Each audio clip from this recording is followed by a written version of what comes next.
Попробовать свои силы в шашках собрались 142 юных спортсмена из 14 районов Якутии. Ближайшие дни первенства посвящены турниру по стоклеточным шашкам классической программы. Последние 2 дня участники поборются за титулы в рапиде и блице, то есть в партиях с укороченным временным лимитом. Победители получат возможность представлять республику на всероссийском уровне.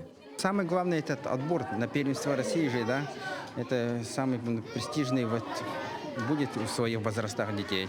А потом уже у детей откроется же Европа, мир.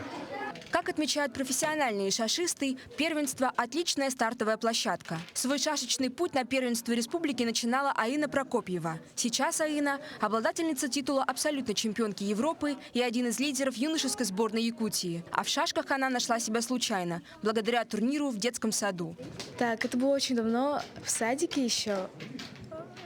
Там был турнир, я не умела играть. Мама попросила научить меня, и так вот отправили меня на шашки. Мой тренер Николай Григорьевич Гуляев, гроссмейстер международный. Он очень хорошо меня тренирует. Я с ним уже тренируюсь с 2019 года. Надеюсь, конечно, на первое. Хотелось бы попасть в тройку, а так я рада буду.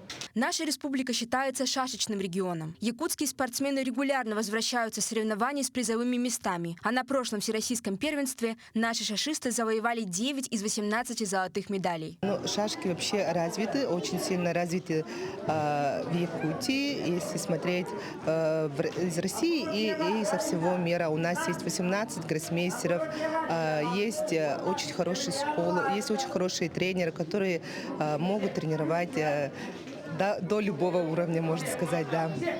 Впереди у спортсменов 5 дней напряженных партий в борьбе за звание сильнейшего шашиста. Эржена Гармаева, Георгий Григорьев, Якутск.